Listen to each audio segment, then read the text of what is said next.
tout à l'heure. La rencontre, Maréchal Dumont. Bonjour Isabelle. Bonjour Mario.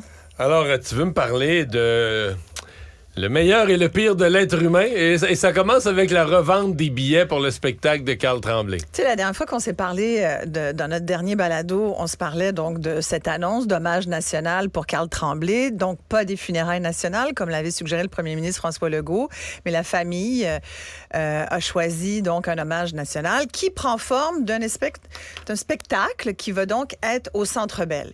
Et pour lequel les billets ont été mis en vente aujourd'hui à 10h. À 10h05, ça a l'air que... Oui, mise en vente, mais à donner. Oui, pardon, mais j'ai dit mise en c'est-à-dire vente que c'est un système de mise en vente de Ticketmaster. Là, de mise en vente de billets gratuits, de laisser passer, en fait. Exactement. Et je dis mise en vente, tu vois, c'est un peu ma fourche à languer, parce qu'en fait, je voulais tout de suite parler de ceux qui essayent de faire de l'argent sur le dos de la mort de quelqu'un. Écoute, ça, c'est tout. Oui, je veux te parler du moins bon et du meilleur de l'humain. Et là, le moins bon, on a un très bon exemple.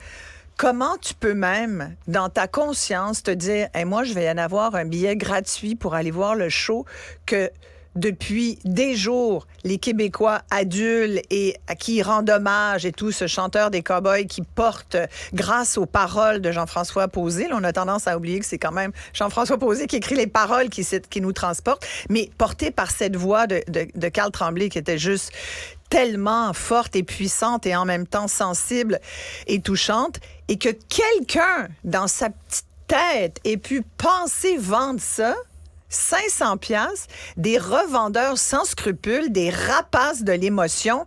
Moi, ça, je trouve ça épouvantable. Je trouve ça m'écoeure.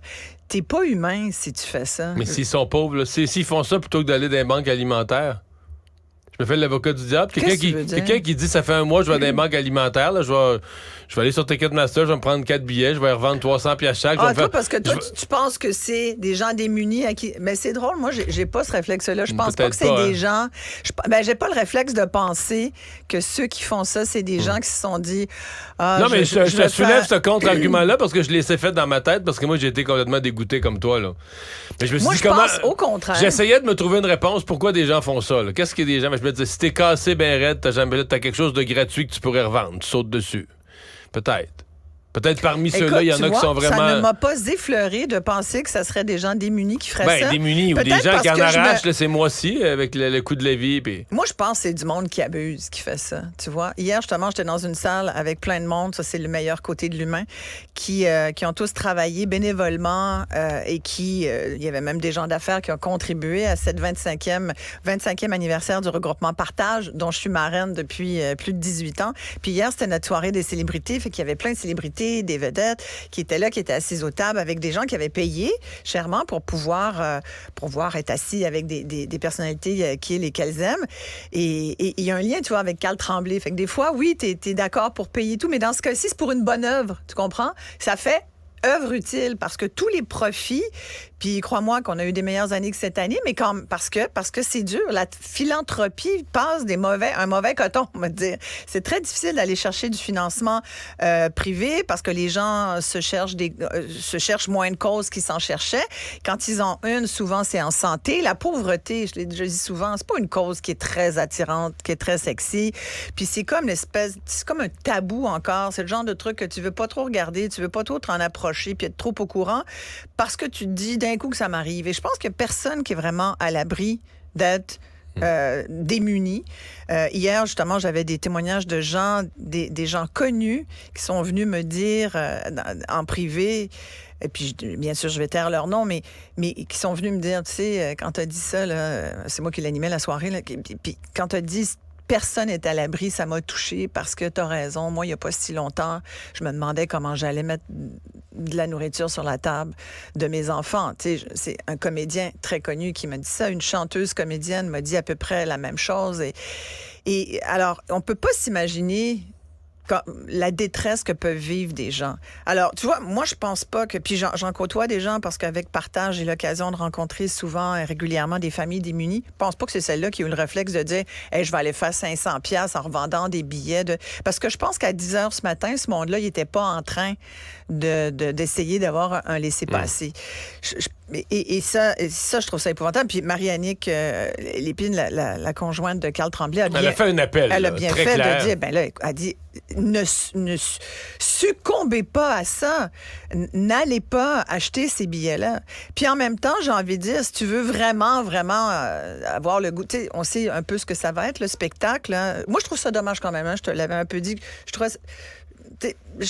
Il aurait peut-être fallu des funérailles nationales, finalement, et que tout le monde ait la chance d'y aller. Il y a le registre sur lequel tu peux aller signer. Mais là, j'ai vu Marie-Annick, elle a dit en même temps qu'il cherchait des solutions. Je pense qu'il ne faut pas exclure qu'il y ait des écrans. Non, des écrans géants. À l'extérieur. Autour du Centre Bell, qu'on ajoute des écrans géants, comme on fait quand le Canadien est en... Quand le Canadien est en finale, il y a du monde qui le regarde dans la rue. Puis là, tu as quand même beaucoup d'autres places, beaucoup d'espace. Tu es debout, là, mais ça permet à plus de monde de participer. Parler d'une diffusion aussi en ligne. Parce que moi, j'ai plein de gens qui m'ont écrit pour dire, ça va-tu être à la télé? Ça va-tu être à la télé? Oui. Mais moi, je pense que ça pourrait l'être. Ça pourrait l'être, tout à fait. Je pense qu'il y a là quelque chose...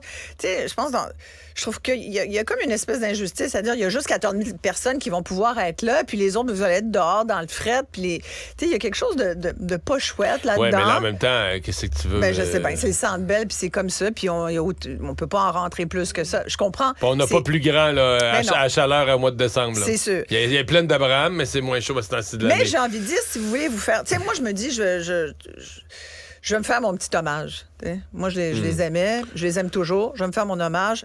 J'ai regardé tout à l'heure, tu sais, que le film, parce qu'on vient d'apprendre, en gros, le spectacle, jusqu'à maintenant, ce qu'on sait, c'est que ça va être la projection du film L'Amérique pleure, qui est un film-événement où c'est un spectacle qui avait été sans public, qui avait été enregistré en pleine nature, en symbiose vraiment avec la nature. Tu as les cow-boys qui chantent 16 de leur tune. Et ça a été un film-événement et tout. Et tu peux le louer pour 5,99 pour voir le film. Là. Tu peux le louer sur 5,99 sur Apple TV. Et tu peux l'acheter même pour 21,99 sans faire de pub pour Apple TV. Il est disponible. Tu n'as même pas besoin de payer 500$. Je comprends que les gens disent « Je veux être à l'hommage de Carl Tremblay ». Là, c'est comme un moment dans la vie où tu dis « J'étais là ». Hein? Mais tu peux aussi faire ça. Puis il y a une partie qui va aller donc au cow-boy si on fait ça. T'sais?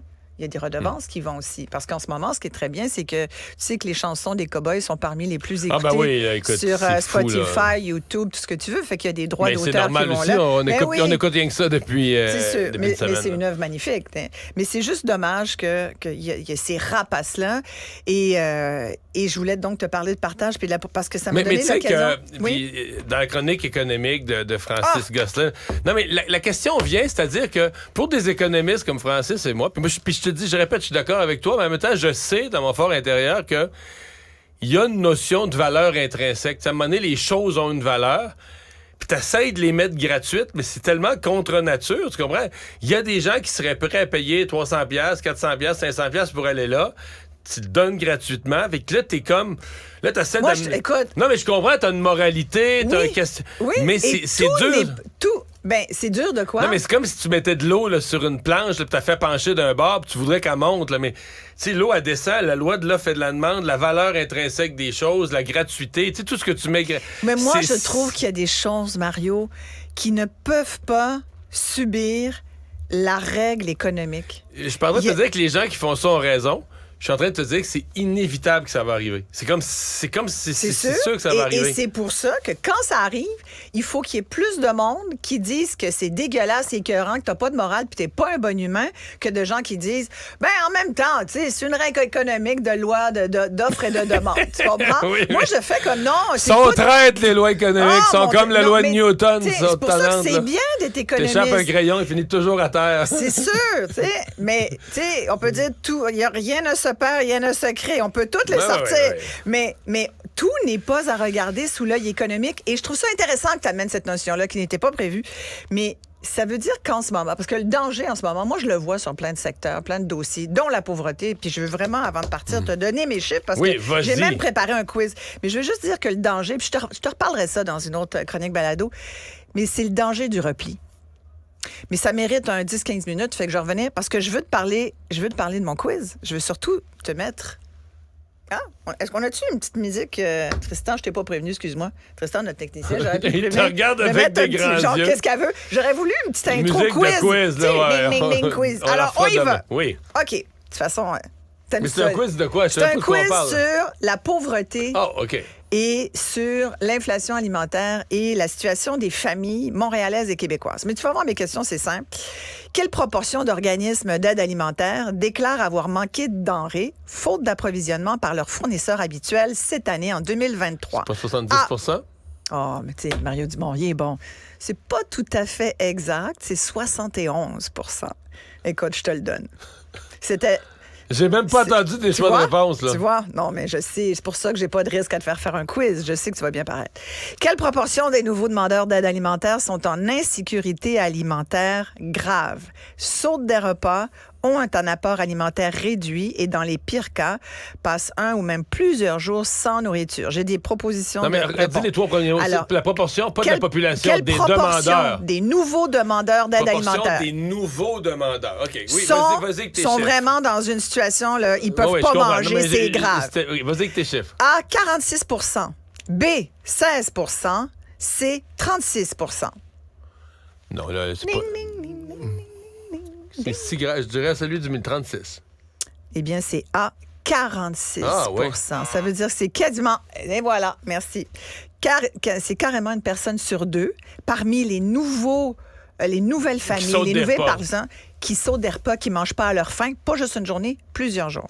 Troisième question. Quelle proportion de Canadiens souffrant d'insécurité alimentaire ont des revenus d'emploi, donc sont des travailleurs? A, 45 %. Ça a monté beaucoup, ça. Oui, vas-y. B, 65 %.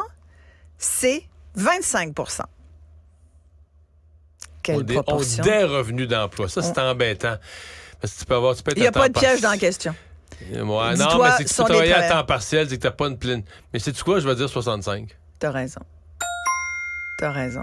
Merci, Tristan.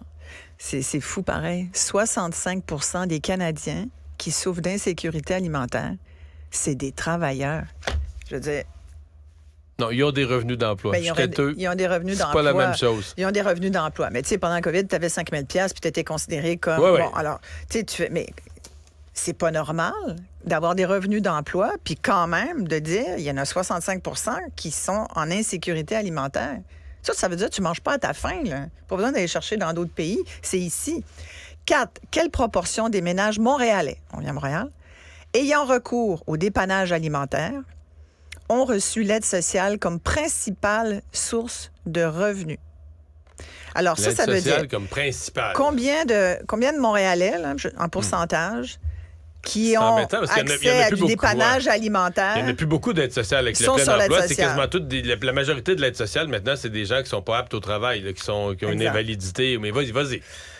A, 88,2 % non, pas du tout. B, 58 % C, 38 % C'est sûr que c'est 58 ou 32. C'est pas le plus gros, là. C'est beaucoup moins que ça. L'aide sociale comme principale source de... Je veux dire 38. T'es bon. Bravo. 38 % Mais tu sais, 38 % c'est quasiment 40 %. Ça veut dire 40 % des gens qui ont recours à l'aide alimentaire d'urgence ont l'aide sociale, sont sur l'aide sociale comme source de revenus. Ça veut dire quoi? Donc, c'est 62 qui ils sont pas sur l'aide sociale. Oui, exactement. Ben non, parce que là-dedans, il y a du monde qui ont des revenus d'emploi. Ouais. Mais ce que ça veut dire, Mario, c'est que ça veut dire l'aide sociale, c'est plus suffisant. Tu sais, puis on parle de plus en plus là, de l'importance, peut-être même de l'obligation éventuellement de bonifier l'aide sociale. Mais tu sais, je parlais hier à quelqu'un, à une autre personne qui me disait, heureusement que mon conjoint a un très bon revenu d'emploi. Si elle vient de prendre sa retraite, cette personne qui a été très, très, très impliquée dans partage, bénévolement et tout. Je ne vais pas dire qui, mais c'est quelqu'un très, très, très impliqué, qui a beaucoup donné de son temps et qui vient de prendre sa retraite. Pourquoi? Parce qu'elle est aidante naturelle de sa mère. OK? Donc, elle travaille à temps plein comme aidante naturelle, mais ici, au Québec, ça ne vaut pas de maudite pinotte, fait qu'on te donne 0. Elle m'a dit, je reçois 800 $ par mois. Elle dit, on s'entend qu'elle a des problèmes de santé également. Il y a du cancer dans sa famille. Elle m'a dit, si je n'avais pas mon conjoint, je ne serais pas capable. Je serais moi-même bénéficiaire de partage et probablement dans la rue, sur l'aide sociale ou en train de quêter quelque part. T'imagines? Alors, tu sais, et puis il y avait d'autres statistiques, puis je pourrais juste faire une chronique pour te les enfiler. Tu sais, quand tu dis, là, 22 % des bénéficiaires du regroupement partage sont des nouveaux arrivants. Fait que là, il y a un enjeu avec les immigrants aussi. Sais-tu combien ça prend? Une autre quiz, mais ça, c'est une question bonnie. Montant dont une famille de 4 personnes a besoin pour se maintenir au-dessus du seuil de la pauvreté à Montréal. Oui, à Montréal. Dans les 26, 20, peut-être même plus que ça. 27, 28, 29? 1000? Ouais. Je pense que ça doit être avant impôt, là. 46 027. 46 000 piastres. 46 000 une famille de 4. C'est sûr qu'au prix du logement. Écoute, j'en ai plein. J'en ai une importante quand même. Les enfants les plus pauvres ont 34 plus de risques de décrocher s'ils ne sont pas soutenus. Soutenu, ça veut dire quoi? Ça veut dire avoir un petit déjeuner le matin, avoir un lunch qui a du bon sens, manger le souper du soir. Donc, 3 repas par jour, avoir une boîte à lunch, avoir des fournitures scolaires, être dans un milieu où tu peux dormir en sécurité, où tu es habillé, tu n'as pas froid l'hiver. Tout ça, là, il y a un enfant sur 3. Tu sais, quand on dit le décrochage, ça vient d'où? Bien, regardons la pauvreté. Ça, je le crois. Là, que réussir à l'école quand t'as pas les choses de base dans la pyramide de Maslow, ça va pas vite. Hey, merci, juste Isabelle. pour dire, si tu me permets, pour aller titiller le meilleur côté de nous-mêmes, souvenons-nous de ces chiffres et disons-nous, on veut être une bonne personne et non pas un rapace qui vend des billets qu'il ne devrait pas vendre. C'était ma conclusion. T'es pas en train de dire, si vous en vendez, donnez-en une partie à partage. Là, non, je dis faites-le pas. OK, j'avais mal compris. Merci, Isabelle. Vous écoutez Mario Dumont. Écoutez au moment qui vous convient en vous rendant sur l'application Cube ou sur le site cube.ca.